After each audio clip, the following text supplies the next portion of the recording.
السلام عليكم ورحمة الله وبركاته. حبايبي ولادي طلبة تالتة ثانوي، المحاضرة التانية في الحملة الفرنسية. طبعا خلصنا المحاضرة الأولى وشوفنا تطبيقات عليها، إن شاء الله برضو المحاضرة التانية وإن شاء الله برضو على تطبيقات عملية دلوقتي إن شاء الله. إحنا كنا بنتكلم طبعا في أحوال مصر قبل ما يجي الحملة الفرنسية، اتكلمنا في الجانب الاقتصادي وشوفنا تقريبا إن إحنا كنا بنمهدك نفسيا إن مصر اقتصاديا واقعة خالص، بمعنى ما معناش إمكانيات نقاوم بها الحملة الفرنسية اللي جاية. لأن إحنا كنا طرحنا سؤال المرة اللي فاتت، قلنا كده، قلنا من الأهمية أن نتعرف على أحوال المجتمع المصري قبل ما يجي الحملة الفرنسية، ده من باب الإنصاف عشان نعرف الفرق بين أوضاع المجتمع بتاعنا اللي هو المصري وأوضاع المجتمع الفرنسي. لما درسنا الزراعة والصناعة والتجارة لقينا نفسنا في وادي، وطبعا فرنسا كانت وادي تاني خالص أقوى مننا طبعا بكتير. تعالى يا عم شوف بقى الجانب الاجتماعي. يعني ايه الجانب الاجتماعي؟ احوال الناس، نفسيه الناس، ناس عايشه ولا ميته ولا ايه بالظبط؟ ما هو الناس لو مبسوطه هتدافع عن البلد، اما الناس لو معنوياتها تحت، معنوياتها في الحضيض، مش لاقيه تاكل، مش هتدافع عن البلد. وده اللي كان موجود ايام الحمله الفرنسيه. معنويات المصريين كانت وحشه جدا جدا. ليه؟ كتاب بيقول لي انقسم المجتمع المصري قبل الحمله الفرنسيه الى فئتين. احنا كنا عاملين كده زي المثلث ده كده بالظبط، إلى فئتين، واحد واثنين.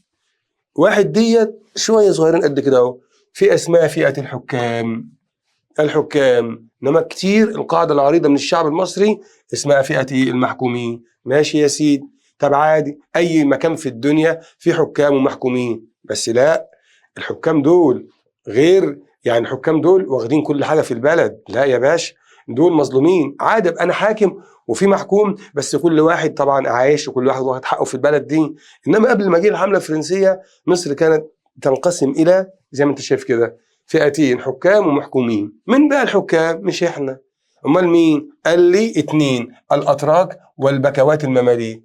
الاتراك العثمانيين، مصر كانت ولايه عثمانيه زي ما احنا عارفين. اما البكوات المماليك جمع كلمه بك، البكوات المماليك اللي هم البشوات طبعا، المماليك اللي طبعا قاعدين في البلد. الاثنين دول الكتاب بيقول لي كده، بص بقى، لهم السلطه ادي واحد والنفوذ وعاشوا في عزله. ايوه، عم سائر طبعا فئات المجتمع ماسكين البلد ومعزولين، قاعدين في حتت يعني مالهمش دعوه بالناس خالص، لا يدرون بمشاكل الناس بالمره خالص. اما التانيين بقى المحكومين دول بقى عد عندك المشايخ طبعا وعلماء الازهر والتجار وهم الشريحه الوسطى. يعني لو حبينا نقسم الطبقه الثانيه الى يعني جزئين، ممكن نقول كده، بص في شريحه وسطى، يعني الى حد ما عيشتهم يعني معقوله شويه، مش وحشه خالص، ان كان العلماء او التجار او هم دول طبعا الشريحه الوسطى زي ما انا قلت. انما اللي تحت بقى خالص الفلاحين وعامه الناس وصغار الحرفيين والصناعيه، ودول بقى عد عندك بقى انتشر بينهم الجهل والخرافات والشعوذه. مفيش اي نوع من انواع التعليم، خرافات بقى زي ما انت عاوز تقول ايه قول. لم يتبقى من نور العلم الا بصيص في الازهر. طبعا مع احترامنا للازهر، الازهر ده تعليم ديني، يعلم قران، يعلم فقه، يعلم حديث، لكن هو عايز يقول لك اصلا مفيش حاجه اسمها كيمياء، مفيش حاجه اسمها فيزياء، مفيش حاجه اسمها جغرافيا، مفيش حاجه اسمها جيولوجيا. ده احنا خدنا في سنه تانية ثانوي الدوله الاسلاميه كانت متقدمه في جميع العلوم العقليه والنقليه، وقلنا بقى اخترعوا علم الجبر وحساب المثلثات لو انت فاكر، وجابر بن حيان ابو الكيمياء الاسلاميه، وحاجه كانت جميله. واوروبا استفادت طبعا من كتابات الخوارزمي في الرياضه، كنا حاجه تشرف.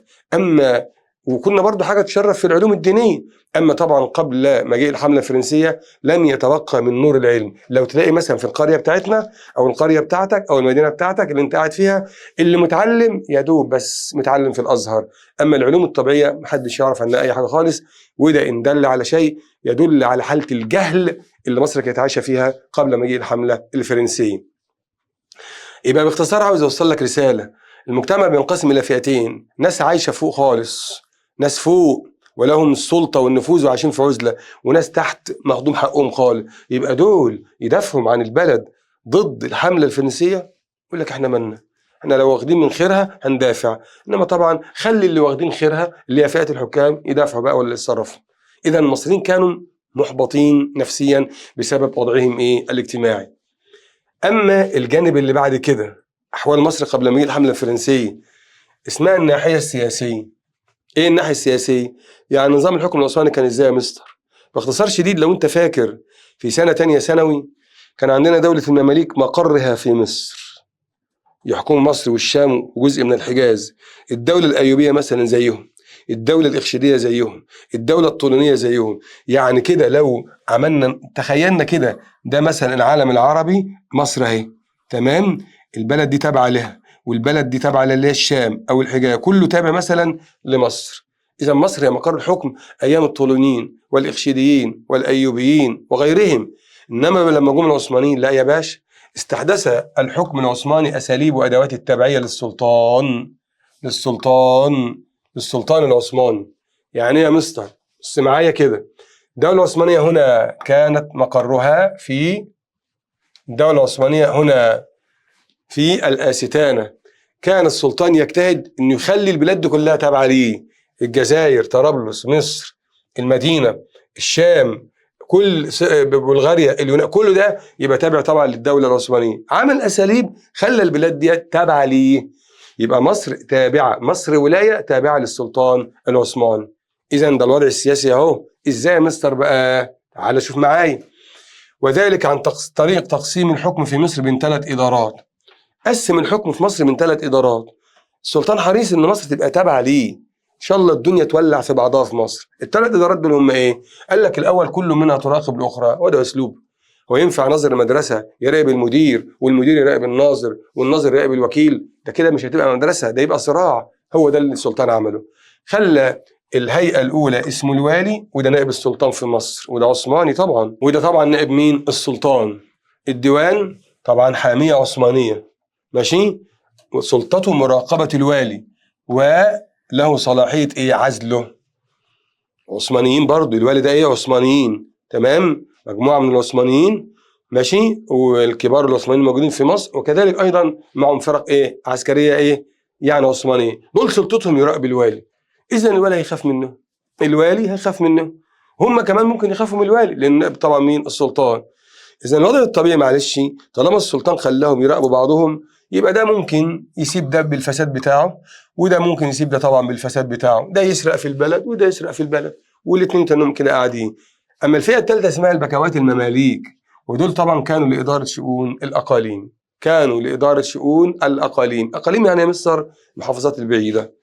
إذا 3 إدارات كل منها تراقب الأخرى. السلطان عمل كده، ولما يشتد الصراع بينهم إذا لن يتمكن أحد من الانفراد بالحكم، وكل واحد فيهم خاصة الفئة الأولى والثانية كل واحد فيهم هيبقى عاوز يرضي السلطان بأي شكل من الأشكال حتى يظل طبعا باقيا فين؟ في الحكم في مصر. طبعا ده نظام مش كويس. أمر اللي بعد كده، هذا النظام حمل في طياته، يعني في جوهره وفي مجمله، عوامل ضعف. أيوة طبعا نظام الحكم العثماني كان ضعيف، كان وحش جدا، لا يساعد على أن تكون مصر دولة قوية. ليه؟ الوالي قصر مدة حكمه. الوالي يعني الكتاب شالها، يعني كان مدة حكم من سنة إلى 3 سنوات. تخيل لما يكون والي أقصى حاجة هيقعدها في الحكم 3 سنين، هتكون إيه؟ هيكون يعني قضيته الأساسية إيه؟ الشغل إيه؟ أكيد جمع الأموال. لكن يهتم بأمور الرعية؟ لا طبعا، ماليش دعوة بالكلام ده خالص. وده كان عيب من عيوب الحكم العثماني. الحاجة التانية، زيادة سلطة الديوان والحامية العسكرية. الديوان والحامية العسكرية السلطان اداهم صلاحيات كبيرة، أقلها إنهم طبعا بيراقبوا مين؟ الوالي. لسه قايلين دلوقتي اهي، مراقبة الوالي. خلي بالك حضرتك بقى، المفروض لما يبقى الوالي له سلطان والحامية العسكرية والديوان العثماني أيضا لهم سلطان على بعض، المفروض يبقى الطرف الثالث شخصية قوية يفصل بينهم. يعني إيه يا أستاذ؟ يعني المفروض بقى السلطان العثماني، اسمع بقى معايا، ادى للوالي صلاحيات، هو النائب بتاعه، وادى للديوان سلطة، هو الحامية العسكرية، ان هم يراقبوا الوالي. لكن المفروض لما الاثنين دول الوالي والديوان يقعوا في بعض، السلطان يفصل ويبعد ده ويبعد ده ويحسم الامور لنفسه. لكن للاسف يقول لي مع ضعف الدولة العثمانية اواخر القرن ال17، يعني الوالي سلطته، يعني الوالي مدة حكم قصيرة، ده من عيوب الحكم العثماني، وفي نفس الوقت زيادة سلطة الديوان والحامية العسكرية. إذا شيء طبيعي يقف بعضهم الاثنين، اللي يفصل بينهم ضعيف الشخصية. يبقى كده السلطان ملوش تواجد في مصر خالص بالمرة. يبقى دول لما يقعوا في بعض الوالي والديوان، إذا ده يبقى في مصلحة مين؟ الطرف الثالث، اللي هم البكوات المماليك. وده على فكرة خلى بيقول لك ونتيجة لذلك تطلع المماليك للانفراد بحكم مصر. تطلع المماليك للانفراد بحكم مصر. وده طبعا أنا بحكي لك الوضع السياسي ما كانش كويس، إن السلطان عمل نظام خلى مصر تابعة للدولة العثمانية اسمها التبعية. إزاي؟ وزع الحكم من 3 إدارات كل منها تراقب الأخرى. ماشي؟ الوالي والديوان، وطبعا والبكوات من المماليك. المشكلة إن لما يحصل صراع بين الوالي والديوان الدولة العثمانية في ذلك الوقت ضعيفة، لا تستطيع أن تفصل في هذا طبعا في هذا المجال أو في هذا الصراع بين الوالي والحامية أو الوالي والديوان، ونتيجة لذلك تطلع المماليك الانفراد بحكم مصر. إذا عاوز أوصل لك رسالة إن حتى الوضع السياسي في مصر العثمانيون لم يحكموا قبضتهم على البلاد. أنت عاوز إيه تاني بقى؟ يبقى وضع اقتصادي سيء المحاضرة اللي عدت، النهارده وضع اجتماعي المصريين نفسيا يعني مظلومين اجتماعيا، وضع سياسي العثمانيين مش مسيطرين على البلد، وده ادى فرصة للمماليك طبعا ان هم ينفردوا بحكم مصر. زي مين يا مستر؟ نشوف مع بعضنا. نشوف مع بعضنا واحد اسمه علي بك الكبير. حاولت علي بك الاستقلال بحكم مصر طبعا في القرن ال18. علي بك الكبير تولى زعامة المماليك يعني رئيسهم يعني أو منصب شيخ البلد زي ما بيقولوا. ثم انتهزت طبعا فرصة حرب الدولة العثمانية مع روسيا طبعا وقام به. طبعا الدولة العثمانية بص حضرتك عندك اهي الدولة العثمانية مثلا في هذا المكان، ودولة روسيا في هذا المكان، الحتة دي كده بالظبط هنا روسيا. الدولة العثمانية دي دخلت في حرب مع دي، باختصار انشغلت عن ولاية مصر. تاني علي بك الكبير انتهز حدث سياسي، حدث سياسي دولي اسمه يا مستر؟ اللي هو طبعا حرب الدولة العثمانية دهيت، دولة العثمانية مع روسيا. وعمل ايه بقى يا مستر؟ نشوف مع بعضنا. عزل الوالي العثماني. طبعا ما قدرش يعمل الكلام ده الا لما كون جيش كده من المماليك، طرد الوالي العثماني ومنع قدوم غيره. وده اجراء يا مستر سياسي عمل اهو. طيب امتنع عن دفع الخراج. الخراج ده يا استاذ هو ضريبة كان بتفرض على الارض الزراعية. الوالي العثماني كان بيودي جزء منها للسلطان. علي بك الكبير قال لا، امتنع عن دفع الخراج. كذلك ضرب النقود باسمه، ما عادش فيها عليها ختم السلطان ولا اسم السلطان ولا صورة السلطان. استطاع علي بك الكبير اخضاع طبعا مين؟ الحجاز، بلاد الحجاز مكة والمدينة لنفوذه. ثم ارسل نائبه محمد ابو الدهب طبعا لغزو الشام، ونجح في دخول دمشق. يا خبر ابيض، يعني يا مستر علي بك الكبير ارسل نائبه محمد ابو الدهب وصل للحجاز؟ يعني مصر كده هو وصل للمدينة؟ يا نهار ابيض. وكمان راح الى بلاد الشام ونجح في دخول دمشق. طب الخطوة اللي بعد كده ايه؟ ده الخطوة اللي بعد كده ممكن يطلع يخش اراضي الدولة العثمانية نفسها. وهنا الدولة العثمانية بس بدأت تلجأ لأسلوب تاني خالص عشان تفشل به حركة علي بك الكبير. نرجع لبعضنا قبل بس ما نقول فشل حركة علي بك الكبير.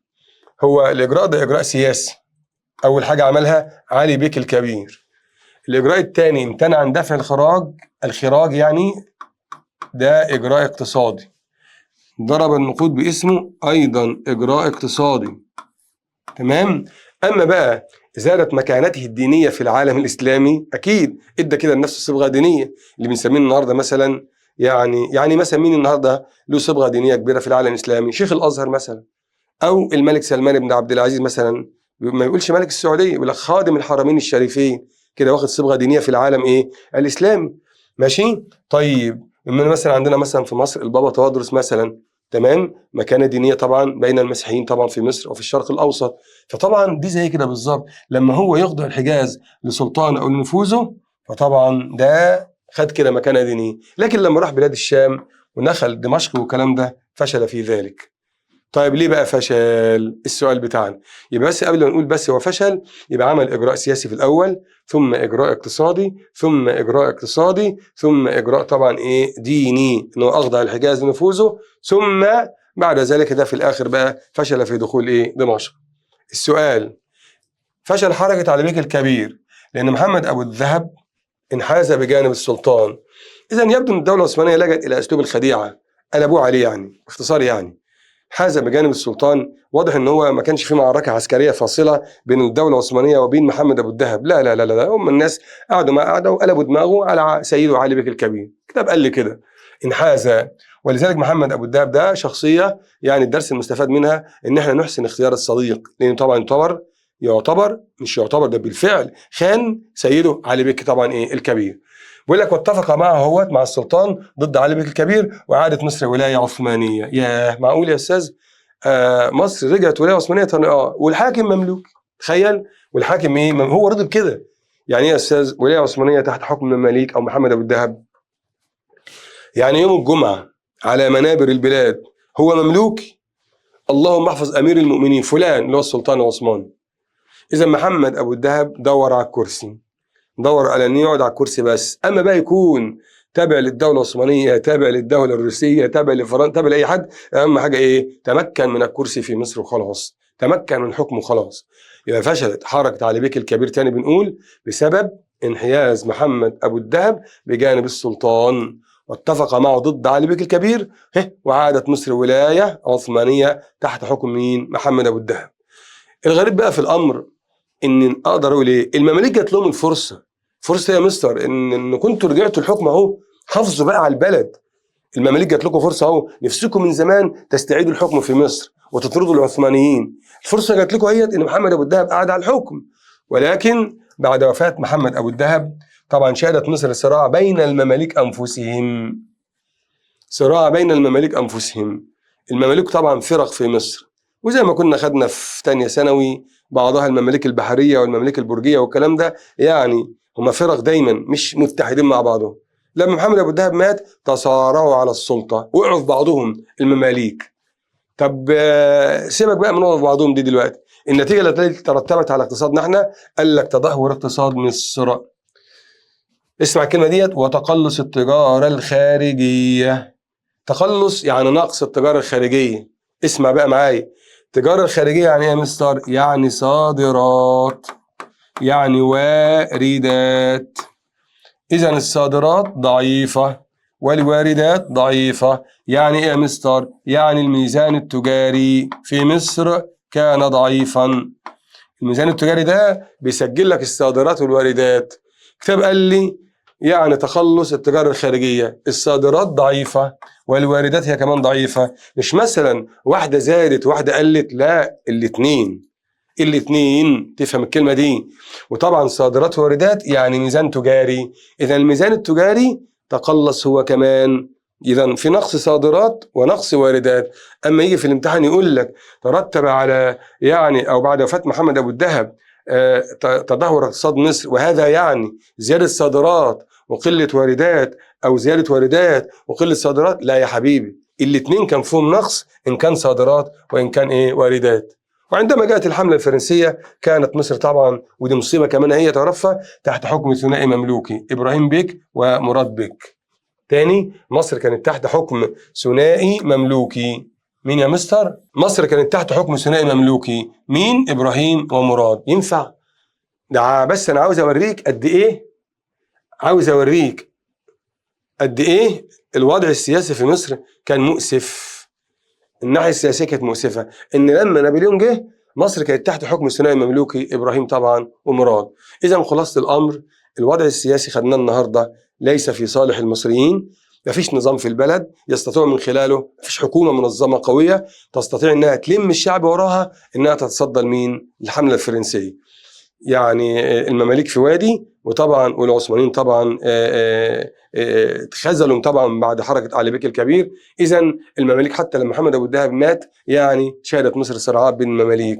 طبعا صراع بين المماليك، إذا المصريين يصطفوا ورا مين فيهم؟ طبعا لا دول ولا دول. يعني عاوز يقول لك البلد كانت في حالة من الفوضى. إذا عاوز إيه تاني بقى؟ يبقى أنا النهارده قلت لك إن الناحية الاجتماعية مش مظبوطة عند المصريين، والنهارده برضو قلت لك الجانب السياسي برضو مش مظبوط، ان البلد مش منظمه في الحكم. اذا شيء طبيعي ان نابليون هو جاي يهزم المصريين، ومن اول الاسكندريه لغايه القاهره ياخد اقل من شهر. ليه؟ وضع اقتصادي المحاضره اللي فاتت سيء جدا، وضع النهارده اجتماعي المصريين حاسين بكثير من الظلم، وضع سياسي إن الحكم العثماني في مصر كان ضعيفا، وده في حد ذاته أعطى فرصة للمماليك يوصلوا للحكم. حتى المماليك لما وصلوا الحكم مصر شهدت صراعات بين المماليك أنفسهم، لدرجة إن لما نابليون كان جاي 2 من المماليك كانوا بيحكمهم إبراهيم بيك ومراد بيك. ده الموضوع اللي كان معانا النهاردة. تعالوا بقى قبل ما ننسى نطبق عليه طبعا تطبيقات عملية. السؤال الأول: وقعت مسؤولية الحفاظ على حبايبي الحلوين، يلا نطبق على الجزء اللي خدناه المحاضرة الثانية. السؤال الأول: وقعت مسؤولية الحفاظ على التعليم في مصر قبل طبعا مجيء الحملة الفرنسية على عاتق مين؟ التعليم؟ التعليم. وكان في تعليم؟ كان فين يا مستر؟ كان كتاب قال لي كده: لم يتبقى من نور العلم إلا بصيص في الأزهر. أزهر؟ يبقى ديت ما تنفعنيش، ديت ما تنفعنيش، ديت ما تنفعنيش. أمال أحد عناصر الطبقة الوسطى اللي هي المشايخ والعلماء. المشايخ والعلماء كده إجابة صحيحة. تاني: لم يتبقى من نور العلم إلا بصيص في الأزهر، يبقى هو طبعا العلماء والمشايخ دول كان أحد عناصر الطبقة الوسطى.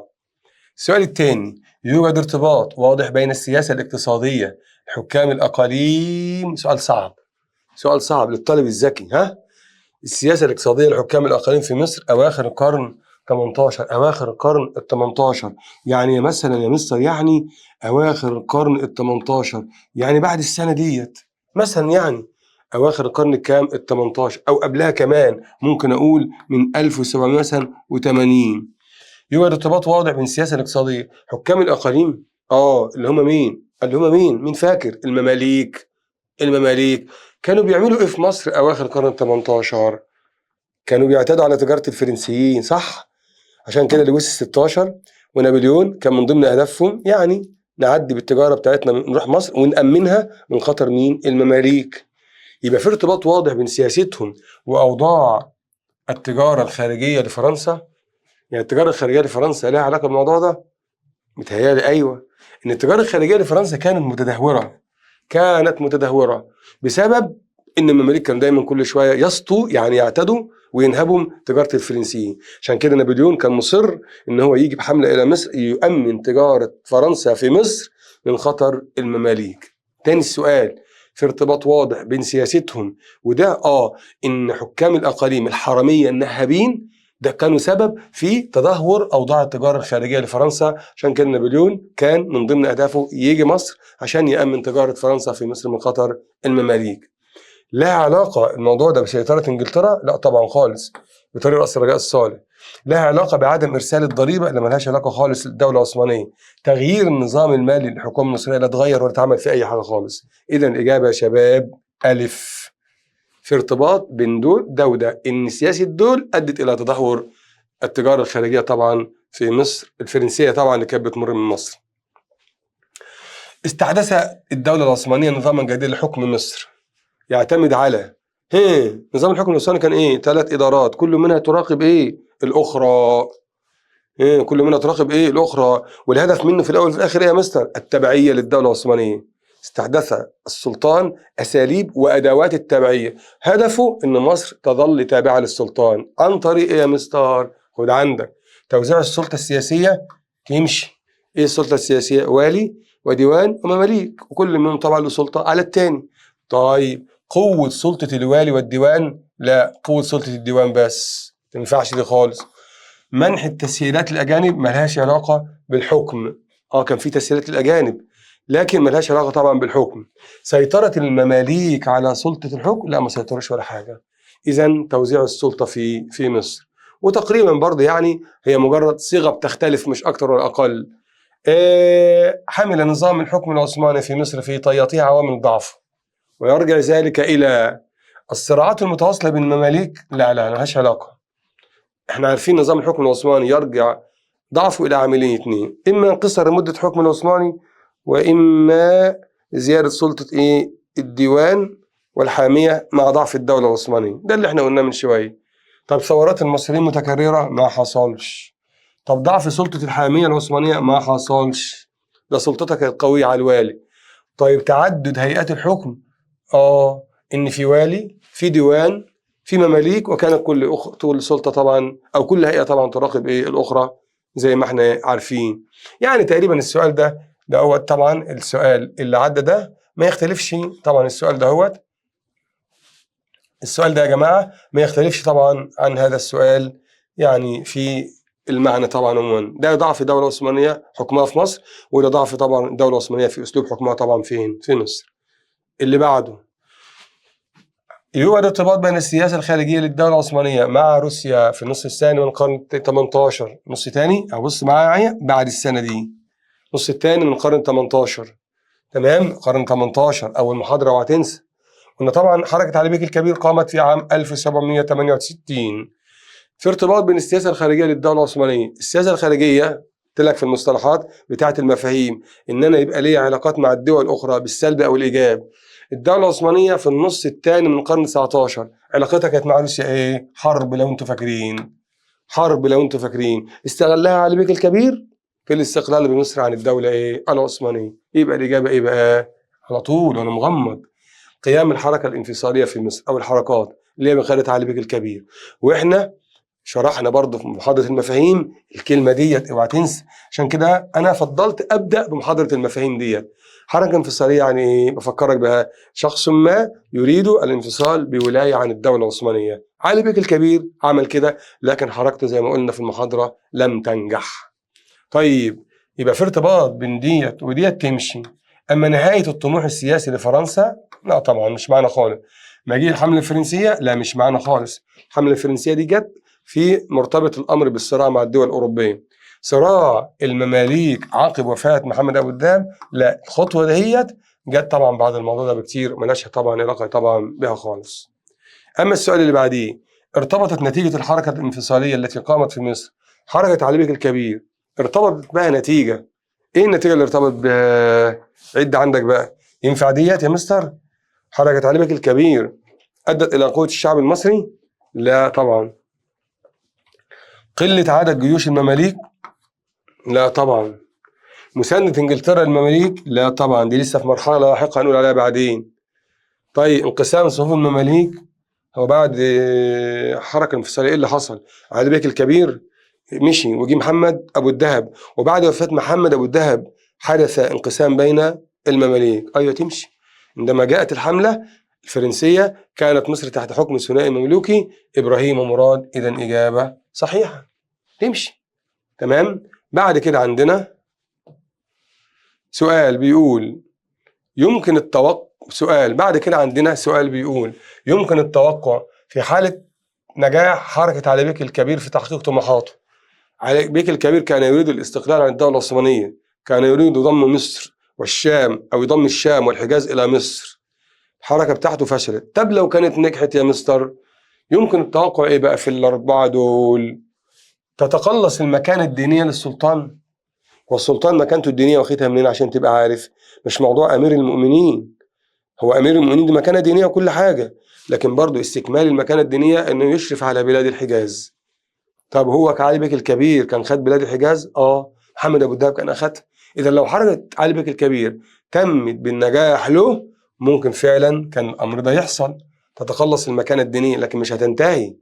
هو ما زال أمير المؤمنين، السلطان العثماني ما زال أمير المؤمنين، لكن مش هتنتهي. السؤال بيقول إيه أو الإجابة بتقول تتقلص؟ هتقل شوية، لأن طبعا علي بيك الكبير كان هيضم الحجاز ليه. طيب، تختفي الصراعات السياسية في مصر؟ لا طبعا. تختفي الصراعات السياسية في مصر؟ أصلا ما كانش أصلا في صراعات سياسية في ذلك الوقت. علي بيك الكبير خد الحكم من العثمانيين بس وخلاص. الصراعات السياسية جت لما حركة علي بيك الكبير طبعا فشلت، ومحمد أبو الدهب مات، والمملكة نفسه مع بعضه. طيب، تستعيد مصر مكانتها التجارية على المستوى الدولي؟ ملهاش علاقة بالسؤال بالمرة خالص. اتفقنا؟ اللي أعاد لمصر مكانتها على المستوى الدولي دي قناة السويس، ده موضوع تاني خالص. تبقي على إدارات الحكم السابقة اللي هي المماليك؟ لا طبعا. المماليك كانوا يطلعوا من الأقاليم إلى طبعا القمة وأعلى طبعا الهرم السياسي في مصر، ده لو الحركة بتاعته طبعا نجحت. يبقى إذا الإجابة طبعا الأولى، تتخلص مكانة السلطان الديني. السؤال الأخير، أهم الآثار السلبية لأوضاع مصر الاجتماعية تحت الحكم العثماني. أوضاعنا كانت إيه يا أستاذ محمد؟ فئة الحكام وفئة المحكومين، حكام البكوات المماليك والأرستقراطية التركية كان لهم نفوذ السلطة وكانوا يعيشون في عزلة، أما المحكومين كانوا غلابة شعوذة وخرافات، ولم يتبقى من نور العلم إلا بصيص في الأزهر. إذا الآثار السلبية المترتبة على ذلك، هل جمود فكري وثقافي؟ جمود فكري طبعا وثقافي. هل جمود الفكر والثقافي؟ أيوة، مفيش تعليم خالص، أيوة مفيش تعليم. لم يتبقى من نور العلم إلا بصيفيخ جهل وخرافات وشعوذة. إذا ديت تمشي معانا. طيب اركنها على جنب. التدهور الاقتصادي كان كده أصلا كان موجود، لكن ليس له علاقة بالأوضاع الاجتماعية. التدهور الاقتصادي ده جاي نتيجة للسياسة الاقتصادية العثمانية. أما الصراعات العسكرية لا، ملهاش علاقة بالسؤال خالص. الفتنة الطائفية لا طبعا. الفتنة الطائفية بس يا جماعة عرفوها، أول ما يقول فتنة طائفية يبقى في دين ودين. طبعا حصل فتنة طائفية بين المسلمين والمسيحيين؟ لا، الكلام ده طبعا ما حصلش في مصر في العصر طبعا العثماني خالص.